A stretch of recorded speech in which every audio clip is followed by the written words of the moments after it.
Thank you very much. What a great group this is. You have to see outside. It's going wild outside with a lot of love for all of us, I guess. But thank you, Richard, for the introduction, and thank you to all for such a warm welcome. It's great to be back in beautiful Miami, where I've actually built a lot of great buildings with the Desert family and some others. We've had tremendous success in Miami. We have Trump Towers and Sunny Isles Beach. It's 4 beautiful buildings right on the ocean. The Trump Grande, put the little E in the end for a little, class it up a little bit. Trump Grande and the 700-acre Doral. It's a tremendous country club, and it's actually the most successful country club in the U.S., where I was just given approval to build 1,500 units, and I couldn't care less about building units. When you're president, who the hell wants to build units? I've been building units all my life. I don't want to build units, but they gave us permission to do it. But today is a tremendous honor to become the first American president to address the Future Investment Initiative Institute. That's the first one. It's always nice. And I want to thank Mayor of Miami, Francis Suarez, for being here. Thank you very much, Francis, wherever you may be. Hi, Francis. And thank you for the endorsement when I ran. I was very appreciative. Along with the Mayor of Miami Beach, Stephen Miner. Stephen, thank you very much. Thank you. Thank you. Thank you, Stephen. Thank you very much.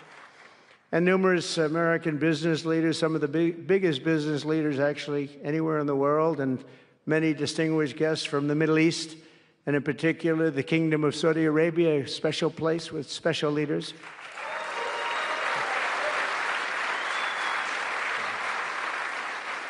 And including FII Institute Chairman and Governor of the Public Investment Fund, which is a seriously big fund. Yasser, I see you there. Stand up, Yasser. Everyone knows Yasser. Thank you. Great guy, great person. And Finance Minister Mohammed, thank you very much. Thank you, thank you very much. Good to see you again. That's pretty good, Finance Minister of that part of the world. That's not bad. Other parts of the world, not so good, but that one is good. And many other senior government leaders. I also want to recognize the Kingdom's ambassador to the United States, Her Royal Highness Princess Rima. Ooh, very popular. Very popular. Wow, that's very nice. Sitting next to Elon. Wow, you couldn't do better than that, huh? As well as my own special envoy to the Middle East, who's really done a fantastic job, Steve Witkoff. Thank you, Steve. He's been busy. And Michael Waltz is here. Where is Michael? Michael's been so busy. They've been going back and forth and back, and a woman who is just voted the most powerful woman anywhere in the world. No, I'm going to go with Princess Rima, but she was voted the most powerful woman anywhere in the world, Susie Wiles. Thank you. Thank you. Most powerful woman. That's pretty good. We have to talk to you about that, Susie. It's pretty good. And also, we all know Jared Kushner, a very special guy. Thank you, Jared. Thank you, Jared. And Elon Musk. He's been making a little news lately, hasn't he, though? Very positive news. Stand up, Elon. He's a great guy.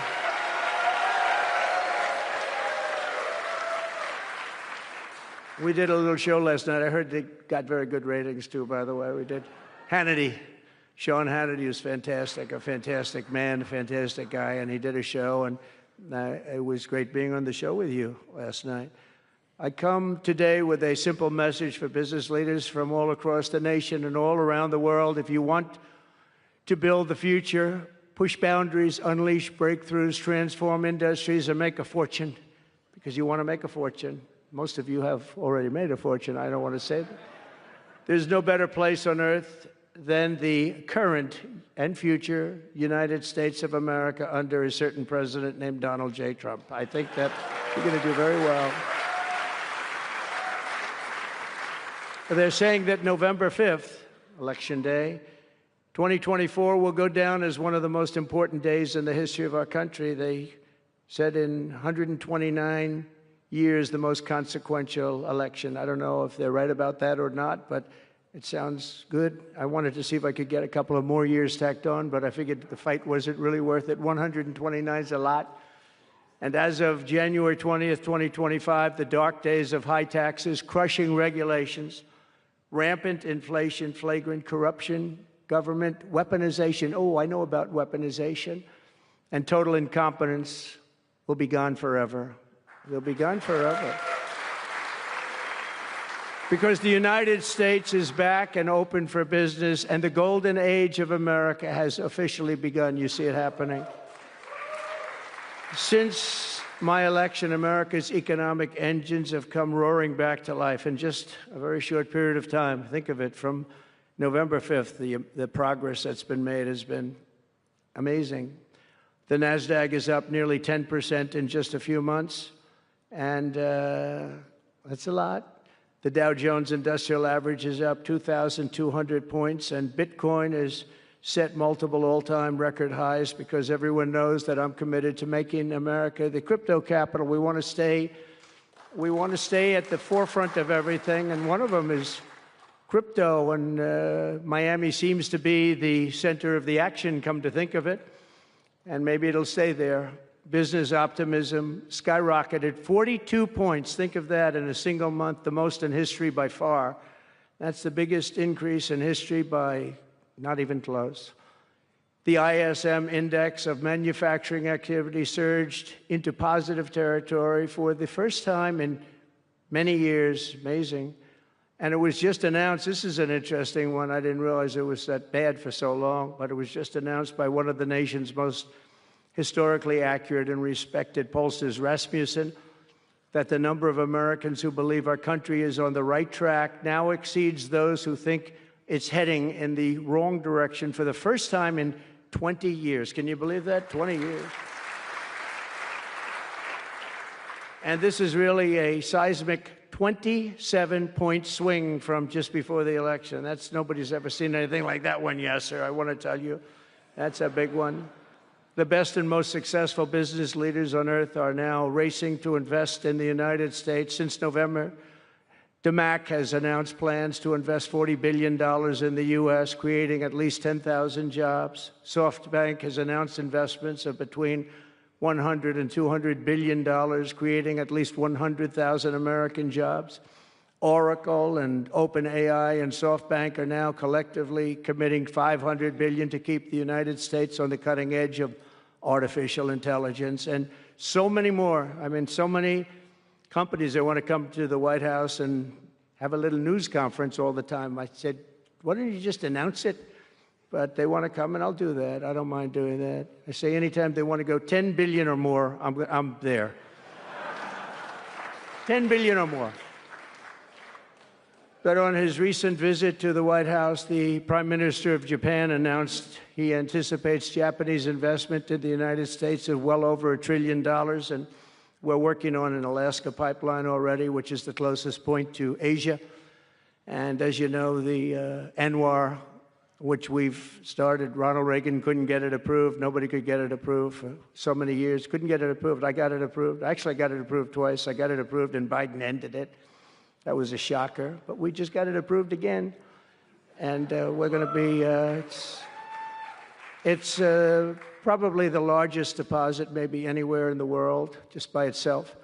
It's, they say, of similar size to Saudi Arabia, so we hope that's correct. But all of this is only happening because of the world-changing results of the 2024 election. We won the House.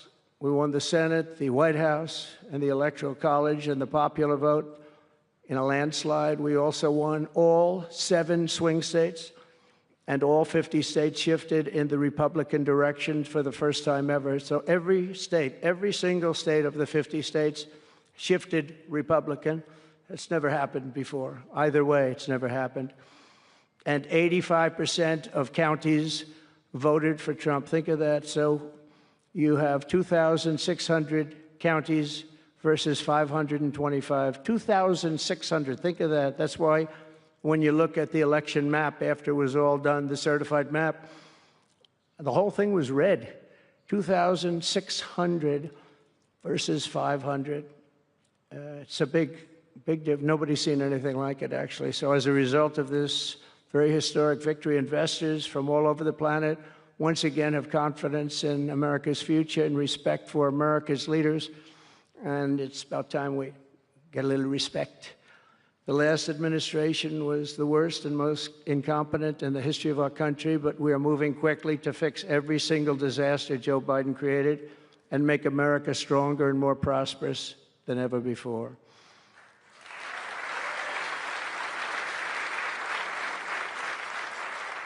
Our first and most urgent mission is to remove the criminals that Biden allowed into our country with the ridiculous and very dangerous open borders policy. They came from all over the world. They came from prisons and jails. They came from mental institutions and insane asylums. They were gang members. They were drug lords. They came from all over, and they were allowed to come into our country. And we're getting them out in record levels, just like they came in record levels. I want to thank Tom Homan and Christie, who was just she's doing a fantastic job, governor of South Dakota, and Tom Homan, you know, and they are doing a fantastic job. And the results are incredible. And every country is taking them back. They're sending their criminals to us, and they're all taking them back. We had a little problem with a couple of them that ended very quickly. And because some said, we don't really want MS-13 back in our country. But I said, congratulations, you're taking them back. And they take them back.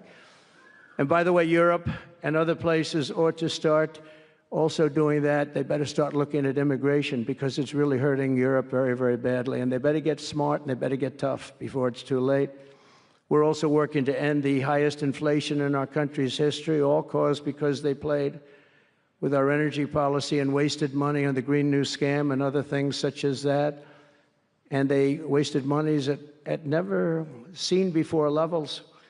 If Joe Biden had simply held federal spending at the pre-pandemic levels we had in 2019, we would have virtually no inflation. We're trying to balance the budget immediately, and because of the tariff income, which is really, it's already turned out to be amazing, actually. It's really meant more for bringing countries and companies into our country, but the numbers are rather staggering, because we're the big piggy bank that everybody wants to be, and they can play games and they can say, well, there'll be retribution and, you know, equal this and that, but they can't be equal. But we want to keep it so that we're the big piggy bank. And if we had years like we did the last 4 years, that wouldn't have lasted too long. So we're not promising it, but, you know, all of these things could happen. We hope to balance our budget. So I don't want to promise it, because if I do and we come about $10 short, the fake news media back there would say, we have breaking news. He did not make it. He did not make it. But we'll get it done very soon. It might not be this year, but it could be this year. Actually, we have a chance at getting it even this year, which people would be shocked at, because they were talking about 10 years, 15 years, 20 years from now. When I took office last month, we inherited the consequences of inflation that was more than 4 times what it was when I left 4 years ago. Think of that. I left, it was at 1.4%. And the annual government spending over $1.5 trillion more than projected in 2020 alone. $1.5 trillion. But under the Trump administration, all of that is changing faster and more dramatically than anyone ever thought possible. They didn't think it was possible to do what we've done in just a very short period of time. We've accomplished more in 4 weeks than most administrations accomplish in 4 years. On my first day in office, I imposed an immediate federal hiring freeze, a federal regulation freeze, and a foreign aid freeze. I signed an order creating the Department of Government Efficiency and put a man named Elon Musk in charge. Thank you, Elon, for doing it. Thank you very much. And he's doing a great job. I wish you could have seen him last night. It's really, you know, he's a very committed person. He's a very serious person. and these are very high IQ people. You know, I like high IQ people. Not all have to be, but, you know, it'd be nice to have some people up there that he's a seriously high IQ individual. Now, he's got his faults also, I will tell you that. But not too many of them, which is now really waging war on government waste, fraud, and abuse. And they're curbing inflation and saving taxpayers billions and billions of dollars every single day. And there's even under consideration a new concept where we give 20% of the Doge savings to American citizens and 20% goes to paying down debt, because the numbers are incredible, Elon.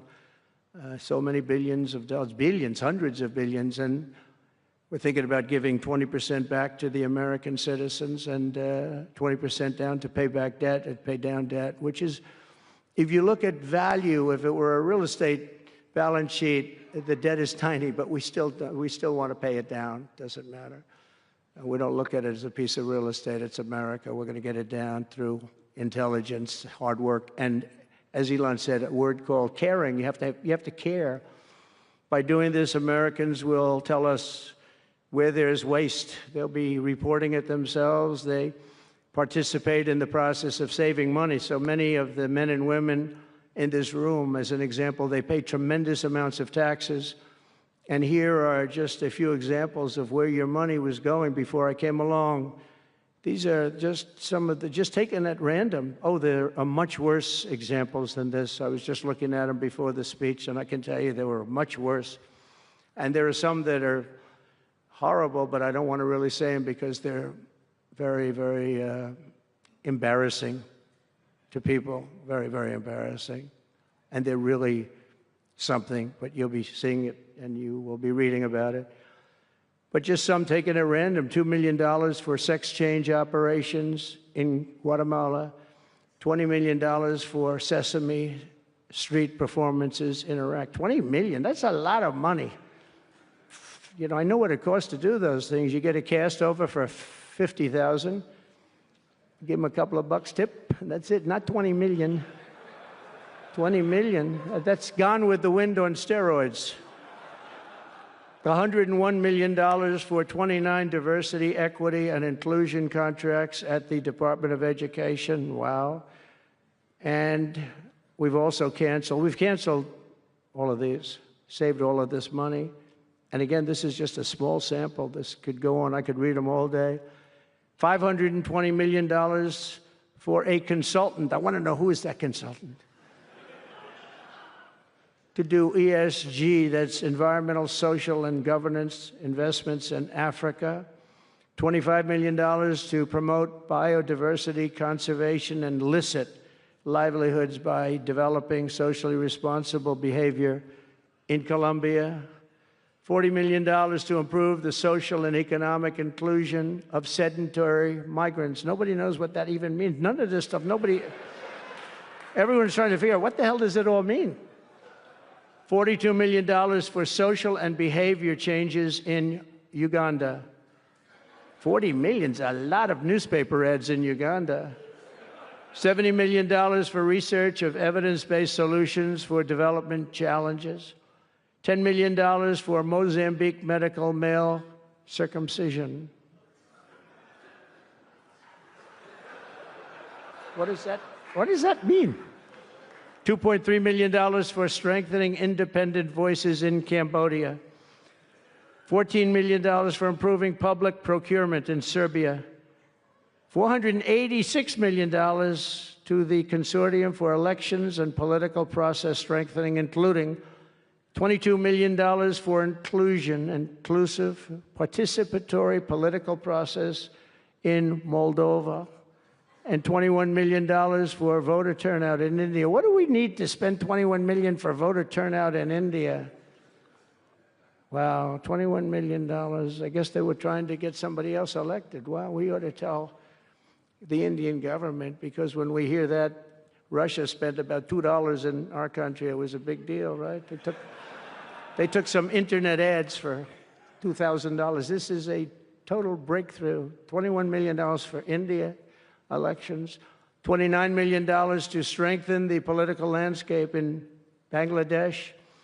$20 million for fiscal federalism, and $19 million in addition to the $21 million for biodiversity conversion in Nepal, $1.5 million for voter confidence in Liberia. We need voter confidence, too, when you read this list. $14 million for social cohesion in Mali, $2.5 million for inclusive democracies in South Africa, $47 million for improving learning outcomes in Asia. Asia's doing very well. We don't need to give them money. And in another program, $50 million plus another $50 million for condoms for Hamas. You know about that? $100 million for condoms. Condoms. Does everybody know what a condom is? For Hamas, $100 million. And these are just some. I could read this list all day long. I just don't want to bore you. But these are just some, and not nearly as bad as others. And some are just, I just don't want to say them because they're too incendiary. We're also finding tremendous abuse, waste, and fraud in Social Security. Social Security is, what's happening there is going to be one of the great potential scandals in history. On the program, there are over 4.7 million Social Security numbers from people from 100 years old to 109. Think of that. Now, over 100, there aren't a lot of people that make it.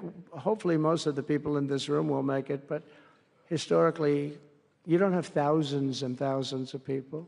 But listen to this. 3.6 million people are on Social Security rolls from the age of 110 years old to 119. Do you think there are really that many? Those people are seriously old. But it gets worse. 3.47 million people are on Social Security from the age of 120 years old to 129 years old. 3.9 million people are on the age of Social Security from 130 years old to 139 years old. Now, the all-time record, I heard, is a woman who was 127 years old. That's the record.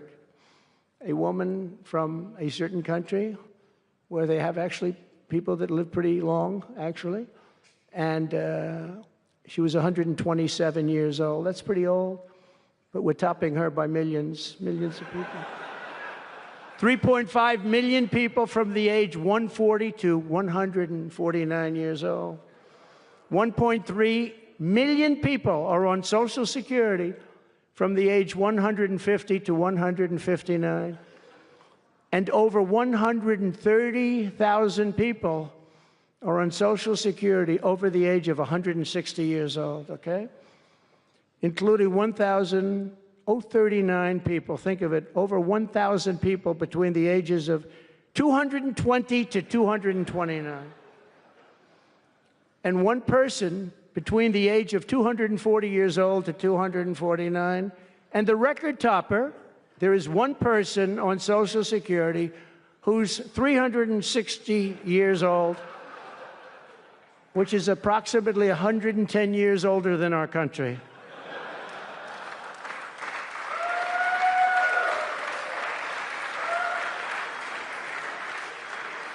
So what we're trying to find out, and what we will find out, is are people being paid from all of these, you know, somebody pocketing 10,000 here, 10,000 there, what's going on? So we'll find that out pretty easily because we have a lot of computer geniuses. I said to Elon, who are these people that are doing this, the Doge people? I said, who are they? Where do they come from? He said, well, number one, they love our country. Number two, they're really genius at computers.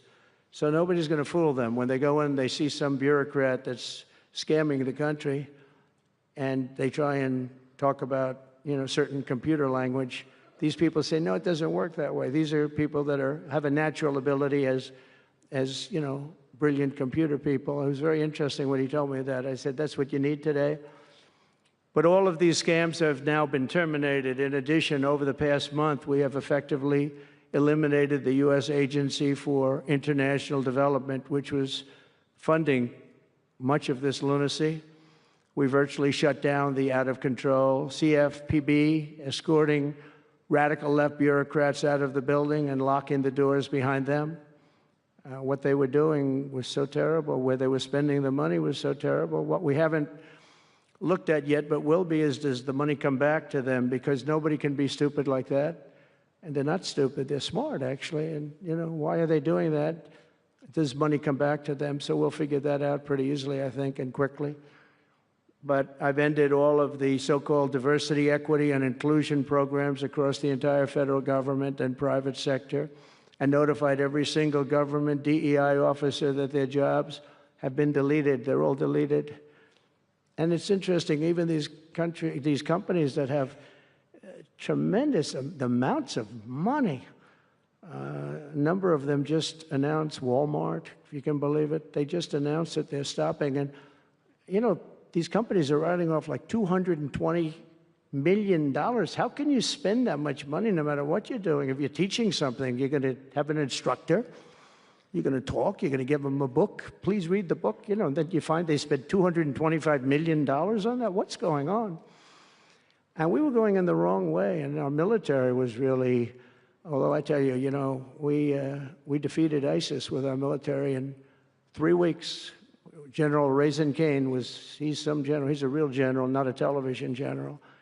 And 3 weeks, ISIS. And I asked him, and I saw some of his people that were so great, the soldiers. We have the greatest military in the world, but we don't have the greatest top leadership. That's why Afghanistan was such a horrible situation and so embarrassing and so many other things. But when we want to, with proper leadership, there's nobody even close to us. We have the best equipment in the world. We make the best equipment in the world. But we have the best military. But, we never fight to win. We fight to just keep it going forever. And when we fight to win, there's nobody that can even come close to us.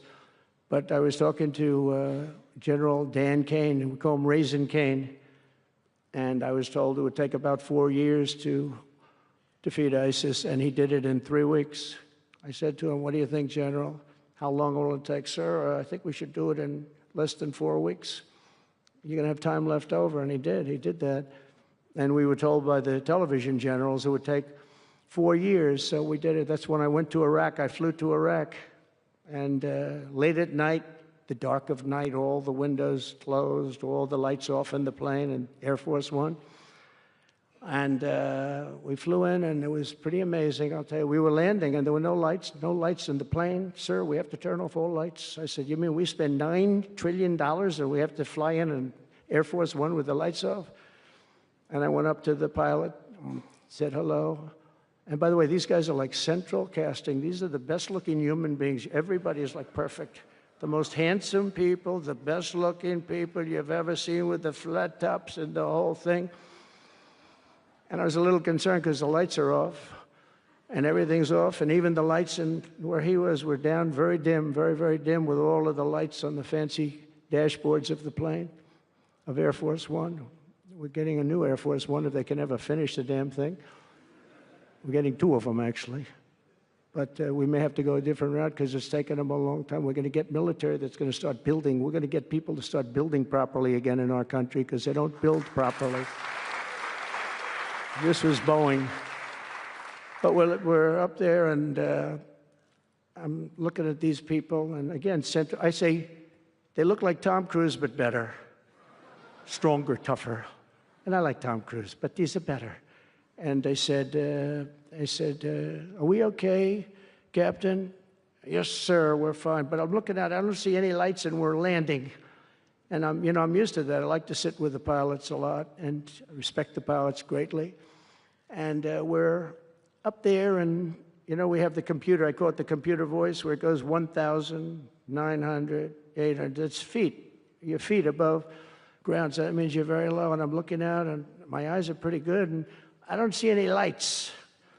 And the computer goes out. Sounds like an intelligent individual. It goes 1,000. We're 1,000 feet up. It's a 10-story building. There's a big plane. And then it goes 900, 800, 700. I say, "Captain, Captain, we don't see any lights. Is everything?" "Yes, sir, everything's fine, sir. We'll be landing in 3 minutes." And then it goes like 600, 500. Captain, are we okay? And then he goes 400, 300, 200. And I'm saying, man, there's nothing out there. And then he goes, boom, perfect landing right on this thing. There are no lights on the runway. There's no, I don't know how the hell they do it, but I'm sure as hell glad we had somebody that knows how to fly. But they didn't want to have any lights because they didn't want the enemy. After spending, you know, years and trillions of dollars, we have to land with Air Force One with no lights on the runway.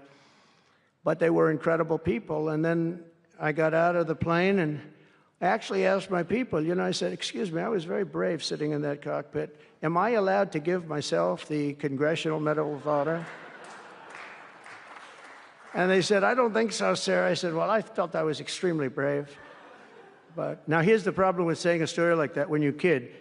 The press will say, President Donald Trump wanted to give himself the Congressional Medal of Honor. Headlines, you know, headlines all over, the fake news. We call it the fake news, but we're all wise to them. But it was something, and then I went down, and it was the same thing. I'm standing on the top, and I look down, and there's these handsome people. Everybody's like from a movie set. Good-looking guys. I get down the stairs, and what's your name? My name is Kane, sir. What's your first name? They call me Raisin. I say, wait a minute, your name is Raisin Kane? I love you. I've been looking for you for 5 years. You are the great.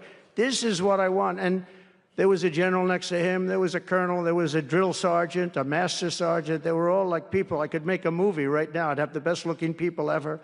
And they were great. And then I went in and, sir, would you like to rest before the bed? No, I don't want to rest. I don't want to rest. I've been resting on the plane, other than the last few moments, which were quite harrowing. And I said, I don't want to rest. He was thinking about Biden in advance, you know. Biden would have gone there. He would have rested for days. And then they wouldn't have had a meeting. He'd just go home. No, I said, I don't want to rest. I don't want to rest at all. I want to go. So we went into this, like, bunker. And we had a lot of very good, talented people. And that's when I asked him. I said, you know, I'm hearing it's going to take a long time. No, that's not right, sir. It's not going to take a long time. We'll have it done in 4 weeks. I said, how can you say 4 weeks when in Washington they said 4 years? He said, 4 weeks, sir. We'll hit them left. We'll hit them right. We'll hit them up the center. We'll hit them underground and overground. We'll knock the hell out of them, sir. And I said, why is it that they said so long? He said, because they wouldn't let us fight. And we're very far away. They want us to fight for this, from this airport. We're very, very far away, sir, and they want us to fight here. We have many substations out, sub-airports, they call them, remote airports, where they build them in the sand, and we have many of them, and I'd use them all, sir. And I would hit them so hard from so many different directions. I said, well, what do you think? He said, you just let me know. And I called him back, and I said, go ahead and do it. Are you sure you can do this, General? I said, yes, sir. And he did it actually in 3 weeks. It was over 100% of people that are really hurting the Middle East, hurting the world. And it was done. And we have, I'm telling you, we have the greatest military in the world, but you have to use the right people. But there's nothing like what they were able to do in that case and in other cases, wherever I gave them something, it was done incredibly well and and you know many of the instances because it's been well reported, but we've also required, and so we have a country that's a great country. It's a strong country, but it's a country that's just now gaining its respect back to the levels that it should have never lost. We were being laughed at by the entire world, but we're not being laughed at anymore. But we've also required that all federal employees must once again show up to work. It's a new phenomenon, you know, since COVID. Show up to work in person like the rest of us. So, I mean, it doesn't work when you don't show up. And I see companies now are all going back to it. They're all going back. It's great. I watch some of the big business leaders saying, we absolutely are going back. You can't work at home. They're not working. They're playing tennis, they're playing golf, or they have other jobs. But they're not working, or they're certainly not working hard. You could never build a company or a country with that. So we have a very strong policy, and if they don't show up to work, they get fired. And we're trying to make our government smaller but much stronger. and we have tremendous bureaucracy, but it's happening. A lot of people are leaving, and in some cases leaving with pretty good offers. You know, you're paid 7 or 8 months and go out, find a job. But some of these people had jobs. They were actually working for us, but they also had other jobs. And those people, in theory, they have problems. I don't know if we're going to do anything about that. So we have other things to do, but they were working other jobs instead of working for us. So they were staying home working, but they were working other jobs, getting paid a lot of money, perhaps. We offered deferred resignation buyouts to all federal workers, resulting in more than 75,000 bureaucrats voluntarily surrendering their taxpayer-funded jobs. A lot of them are leaving because they don't want to be caught having the second job. Some are leaving because they didn't want to be in government any longer. And some are leaving because they didn't want to show up to work. They wanted to work outside of an office. And that's never going to work for anybody, including companies. Companies ought to get smart. You watch these companies where they do that. They start going bad. Nobody knows what's wrong with this company. Well, try getting the people back into the office where they can be cohesive and together. In less than a single month, the Department of Government Efficiency has already saved over this is just a short period of time, $55 billion. And we're just getting started. That's nothing compared to the numbers that you're talking about, right? We're ending trillions of dollars in waste, and it'll mean much lower inflation, lower interest rates, lower payments on mortgages, credit cards, car loans, and much higher stock markets. I think the stock market's going to be great. In other words, we will rapidly grow our economy by dramatically shrinking the federal government, and we have to do it. I'm also taking fast action to end the radical left's nation-wrecking crusade against oil and natural gas. Over the past 4 years, the Biden administration cut the number of new oil leases and gas leases by 95%. They slowed new pipeline. I mean, look at Dakota Access, they wanted that one knocked out. The Keystone Pipeline, they wanted that one knocked out. They ended the Keystone. We got the Dakota Access done, but it wasn't easy after they tried to stop it. They slowed new oil and gas pipeline construction to virtually a halt. They shut down 38% of active oil and gas rigs in the United States, but they love the wind turbines. They go round and round and round, and if the wind doesn't blow, they got problems. They kill all the birds. They ruin the sight lines. They ruin the plains and the beautiful areas of our country, including the oceans, the lakes. They closed more than 50 power plants, all causing energy prices to skyrocket. You saw that happen. That's what caused inflation. Pretty easy. These policies were so destructive that despite draining nearly 40% of U.S. strategic petroleum reserve meant for emergencies, it was meant for emergencies. It wasn't meant for getting a price of gasoline down so that you can win an election. It didn't work for winning the election. Actually, there's so many people that are driving that it's a very small number, just had a very small effect, but in the meantime, it takes it down. We'll fill it up fast, but it's at the lowest level. When we made the transition, it was at the lowest level in history, ever recorded. It's the lowest level. Nobody's ever seen it that way. They put it all out because they thought they could keep gasoline prices down a little bit, just go past the election, and after that, they didn't care. And it didn't work because they didn't get elected. I got elected. But the price of gasoline still rose over 35%, and in some cases, at some periods, it was 100% and 125% during certain periods of time. Under the Trump administration, we have implemented a very different plan. You probably heard of it. It's called Drill, Baby, Drill. And we're doing it. The world runs on low-cost energy, and energy-producing nations like us have nothing to apologize for. We have more energy than any other nation in the world, and we're going to use it. And we're going to use it on AI plants. I was telling some of the people that came in that, they're very interested. Everybody's talking about AI. I hope you're right. I don't know. Who knows? But Elon, are they right? Are they right in going all? Are they all in for AI? But the problem is, to do it, just in our country, you need twice the electricity just to open up and be the top of AI. You need twice the electricity that we have right now in the entire country. If you take all of the electricity, you need more than twice. You need double what we have right now just to fuel this new industry that's growing. I was amazed when I heard that number. And they all said, how can we do this? Because, you know, in China and various other places, you can probably get it with the shake of a hand.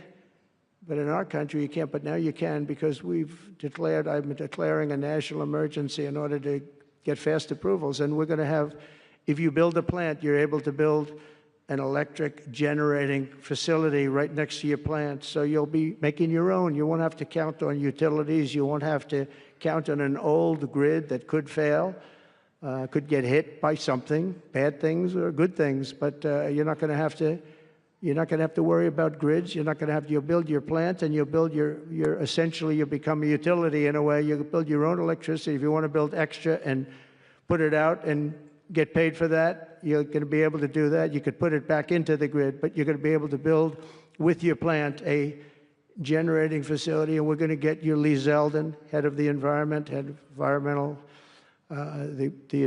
group, various groups, and we've got them unified now, but we're going to get you very fast approvals, and they'll be approved so fast your head will spin. And we're going to get that whole industry started, and we're going to be the head of it. We're leading right now. We have the greatest brain power. We're leading right now, and I expect that we're going to be leading by a lot, but we're going to get you the energy very, very quickly. That would be the one thing that everybody was concerned. How do we have that much electricity when Los Angeles has blackouts and brownouts right now?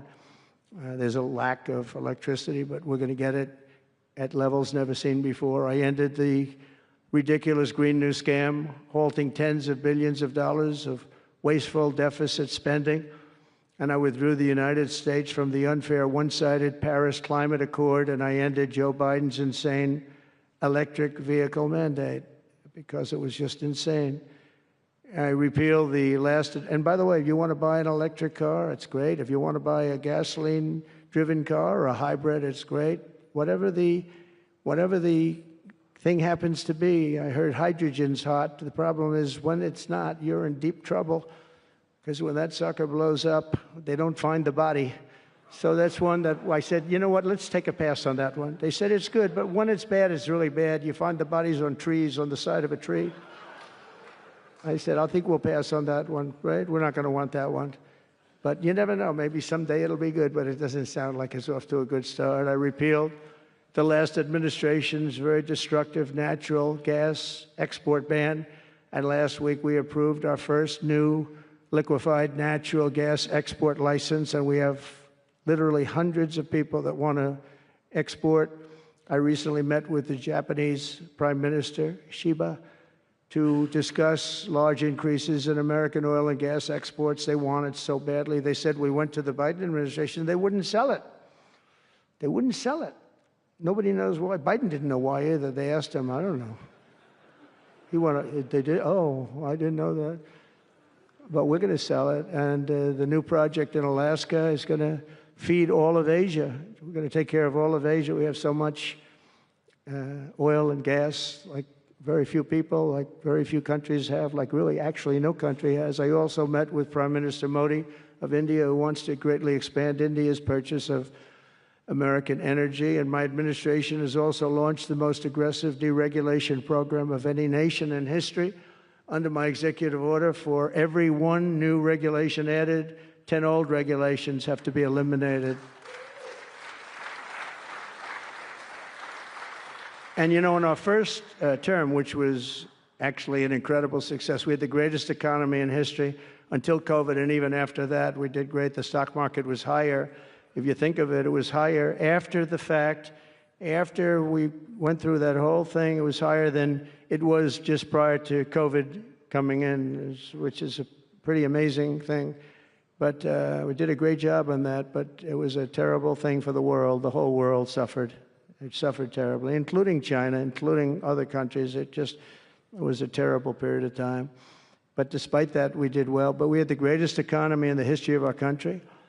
And I think this time we're going to do even better. We were artificially hurt by COVID. We had to focus on that instead of focusing on, but just prior to COVID coming in, there's never been anything like what we did, what we achieved. And even after, we did very well, and especially considering what all of us had to do with COVID. Some nations were hit so badly, it's just unbelievable what happened to them. As part of our effort, I've signed executive orders to keep the United States at the forefront of artificial intelligence and to end Joe Biden's war on Bitcoin and crypto. We ended that war totally. That war is over. They were very hostile toward them until the very end, just because there's so many people on Bitcoin and crypto that just before the end, the SEC came out and they were being very nice. I was so nice to people because so many people were being indicted for no reason whatsoever. Very political group of people. That's all they did was they liked indicting people, but they were being indicted, and many of those indictments were dropped just before the election because they said, wait a minute, there's 100 million, 125 million people using this, and they didn't want to have, you know, all these people being voted against. But by the time they did that, it was too late. We had that vote entirely, I think. I think anybody was smart that believed in that, and there were a lot of people believing it. Anybody that was smart voted for Trump. And they pulled the indictments, and I see people that were indicted. I said, I saved your life. I saved your life. Because if they thought that, they actually thought that I was doing it, they said, why is Trump doing it? Is he doing it for political reasons? I don't do anything for political reasons. I do what's right. I want to be in the forefront of every industry. So I'll be working with the Republican Congress to pass the largest tax cuts in American history. And that includes, obviously, that includes we have to extend the Trump tax cuts, which were, until now, the largest. We're going to dramatically cut taxes for families and for workers and for companies, including no tax on tips and hopefully no tax on Social Security and no tax on overtime. And that overtime one is a sleeper because I think a lot of people are going to be spurred on to do a lot of extra work. When they hear that, it's a lot of companies really like it and a lot of people really like it. The new Trump tax cuts will also include 100% expensing for new factory construction in the United States and anything else that you're going to buy with capital. If you buy something that is going to be good for our country, we're going to let you expense it, 1 year expense. And I did that the first time, and everybody was saying, can you go back to that? Now you still get, I guess, 40% or whatever, but it, you know, pares down. But we're going to bring that right up to the top level. I think that had a lot to do with the success that I had during my first term. And we'll substantially cut taxes for all domestic producers of oil and gas and just about everything else that they produce. In my first term, I brought the business tax down from around 40% to 21%, which everybody said was an impossible thing to do. I cut it from 40. It actually was state and city was much higher than 40, but I got it down to 21%, and now I'm bringing it down to a goal of 15%, but only if you make your product in America. In other words, you're going to be at 21%, but if you make your product in America, you're going to go from 21 to 15. If you don't, you're going to pay 21%, which is still lower than anything. So guys like Elon are going to come and make his great cars in the United States. There are a lot of people will. A lot of people are calling. A lot of car companies are calling. They called me, three of the majors. They called and they said, we're looking all over the place. We want to be there. I'm going to be announcing tariffs on cars and semiconductors and chips and pharmaceuticals, drugs and pharmaceuticals and lumber probably and some other things over the next month or sooner. And it's going to have a big impact on America. We're bringing our businesses back. If they don't make their product in America, then they very simply, they have to pay a tariff. But if they do make their product in America, they don't have to pay any tariff, which will bring, it's all going to bring trillions of dollars into our treasury, or it's going to mean that there won't be any taxes because we want to have a fair base. If they don't have it, we don't have it. If they don't pay, if they don't charge us, we don't charge them. It's pretty simple. The Republican Party is once again the party of common sense. We're a party of common sense. We want strong borders. We don't want men playing in women's sports. We don't want to have transgender for everybody. We're the party of common sense. That's how we won the election in such a big manner. We'll no longer allow other countries to ransack and plunder our nation. That's why I've announced that we will soon begin imposing reciprocal tariffs on any country that engages in unfair and unequal trading practices. If they tariff us, as I said, we will tariff them at the exact same rate. So if a certain country, because some of these countries, even countries that I've already mentioned, are extremely aggressive with tariffs. Nobody knows that. European Union, they have a VAT tax that's devastating. It's very tough for people on the outside. Hard to sell cars, really impossible to sell them because they also have non-monetary tariffs that are very, very tough. But if you take a look at that, it's a very unfair situation. And the VAT tax is similar to the tariff.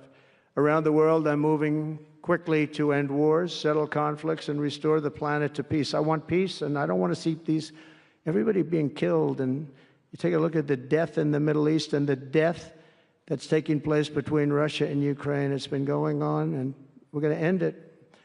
There's no profit for anyone in having World War III, and you're not so far away from it. I'll tell you right now, you're not so far away. If we would have had this administration for another year, you would have been in World War III, and now it's not going to happen. In the Middle East, I've restored my policy of maximum pressure on Iran, designed to bring peace. And we've designated the Houthis a terrorist organization. They're, destroying shipping lanes all over the place. They're making it very hard for people to get their product delivered. They're making it very difficult, but we'll take care of that situation. And we've secured a ceasefire in Gaza, and we're bringing in the hostages, and we're bringing them home to their families. Some of them are in pretty bad shape, I have to tell you. To end the horrible war in Ukraine, I've spoken with President Putin and President Zelensky, and our teams began negotiations this week in Saudi Arabia. I want to thank Saudi Arabia for that. That was so great. Yeah. And I want to thank, in particular, I mean, we have so many of the people, Yasser, Mohammed, all of the people, but in particular, we have to thank Crown Prince Mohammed bin Salman for hosting these historic talks. And talks that went very, very well. Steve was there, Steve Witkoff was there, and Michael was there, Michael Waltz and others, and they really went well. It's a big step. We got to get that war over with. You have to see the people that are dying. I look at the pictures, the satellite pictures of the field. It's a level field. And it looks like a modern-day version of Gettysburg, and you know what that means. It is just carnage. It's horrible. And, it's not American soldiers. It's not even soldiers from the Middle East in the case of Ukraine, Russia, but it's people. It's young people from Russia and Ukraine mostly that are just being decimated. It's flat fields. And a bullet goes, and a bullet only stops when it hits somebody. And the level of people being killed in that battle, soldiers, young soldiers, in some cases old soldiers, because they're running out of people. They're running out of soldiers, in one case.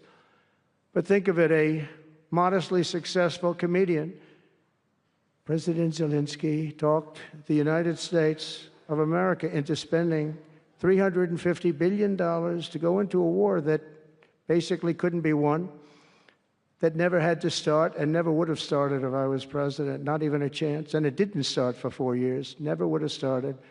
But a war that he, without the U.S. and Trump, will never be able to settle. They'll never settle that war without our involvement. That's why they did such a great job this weekend. That's why Saudi Arabia did such a great job this weekend in hosting. The United States has spent $200 billion more than Europe, and Europe's money is guaranteed. They get their money back. It's a form of a loan. Nobody knows that. I know that. I said, why isn't somebody saying, we do it the same way? And we spent much more money. We have to equalize. But while the United States gets nothing back, so they get their money back. It's a loan. We just give our money. And we had a deal based on rare earth and things, but they broke that deal. But they broke it 2 days ago. We had a deal because I said, we're spending $350 billion, and Europe gets their money back in the form of a loan, and we don't. We're just giving the money hand over fist. That's the Biden administration for you. But they're no longer dealing with the same United States as they were dealing with a few months ago. Why didn't crooked Joe Biden demand equalization, and that this war is far more important to Europe than it is to us, and that there's a very big, beautiful ocean, a separation? This is, we're helping Europe. We're trying to help Europe. On top of this, Zelensky admits that half of the money that we sent them is missing. They don't know where the money is. He said, well, we don't know where half of it is. That's great, wonderful. He refuses to have elections. It's low in the real Ukrainian polls. I mean, how can you be high with every city is being demolished? It's hard to be high. Somebody said, oh, no, his polls are good. Give me a break. Every city is being demolished. They look like a demolition site, every single one of them.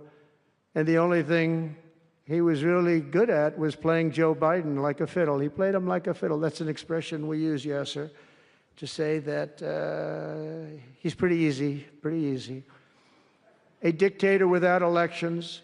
Zelensky better move fast or he's not going to have a country left. Got to move fast because that war is going in the wrong direction. In the meantime, we're successfully negotiating an end to the war with Russia, something I'll admit that only Trump is going to be able to do in the Trump administration. We're going to be able to do it. I think Putin even admitted that. Biden never tried. Europe has failed to bring peace, and Zelensky probably wants to, maybe he wants to keep the gravy train going. I don't know what's the problem, but he hasn't been able. He's very upset that he wasn't invited. He could have come if he wanted to, but that he wasn't invited to Saudi Arabia. But he's been working for 3 years. There's never been even meetings or phone calls to stop this war. It's a horrible thing. I figure Russia's lost 900,000 soldiers. I think that Ukraine's lost probably 700,000. And it's a terrible thing. You'll see bodies and body parts all over the field, all over. We see them very accurately through satellites. I love Ukraine, but Zelensky has done a terrible job. His country is shattered, and millions of people have unnecessarily died. And you can't bring a war to an end if you don't talk to both sides. You got to talk. They haven't been talking for 3 years. So we hope to see a ceasefire soon and to reestablish stability in Europe and the Middle East. Thank you very much. And as I've said before, it's my hope that my greatest legacy will be as a peacemaker and a unifier. That would be a great legacy. So in conclusion, the golden age of America is upon us, and I'm inviting everyone here today and every citizen across our land to take part in the most extraordinary period of peace, prosperity, growth, innovation, wealth creation, and expansion the world has ever seen. We're on our way. I mean, everyone's talking about us. 3 weeks. We're in there for a couple of days more than 3 weeks. And everyone's talking about it. You have to see the crowds of people outside. It's pretty amazing what's happening. We're on the verge of soaring markets, surging incomes, booming production, groundbreaking technologies, thrilling discoveries, and a quantum leap in the quality of life. Absolutely a quantum leap. One day, very soon, our country will have the greatest economy in the history of the world because we once again have a president who puts America first, and we put America first, and your country should put your country first. But in the end, we want America first, and when it's all beautiful, which it's going to be pretty soon, we want to help other countries, and you want to help other countries. But, you know, I tell your leaders, and some of the leaders are in this room right now, you got to put your country first. Whether it's Saudi Arabia, whether it's something else, you got to put your country first. But we're going to have plenty left over to help others also. As long as you invest in America, build in America, and hire in America, that means that I'm fighting for you. I am fighting very hard for you. Together, we're going to make the United States of America bigger, better, bolder, richer, and greater than ever before. It's going to be stronger than ever before. We're going to be a peacemaker and a peacekeeper. We're going to stop people from these stupid, never-ending wars. We're not going to partake in them ourselves, but we'll be stronger and more powerful than anybody by far. And if it ever came to war, there is nobody that will be able to come close to us. But we don't think that's going to ever happen. So I want to thank you all very much. It's a great honor to be here. And I think somebody said they're going to ask questions. And I didn't say, gee, what are the questions like Biden does? I say, just ask. It doesn't matter.